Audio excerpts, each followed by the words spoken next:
சென்னை வண்டலூரில் உள்ள அறிஞர் அண்ணா உயிரியல் பூங்காவில் லயன் சஃபாரி பகுதியில் விடப்பட்ட ஷெர்ரி என்ற புதிய சிங்கம் காணாமல் போனதாக கூறப்பட்ட நிலையில் கண்டுபிடிக்கப்பட்டதாக பூங்கா பணியாளர்கள் தெரிவித்தனர்.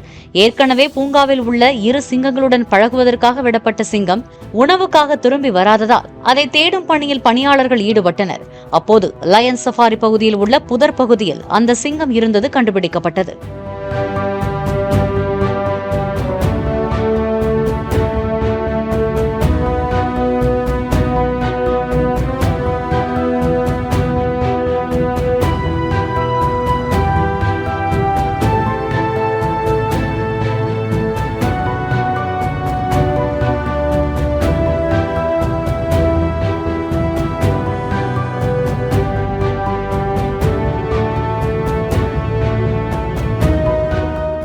பிளே ஸ்டோர் மற்றும் ஆப் ஸ்டோரில் இருந்து பாலிமர் செயலியை QR கோடு மூலம் பதிவிறக்கம் செய்யுங்கள்.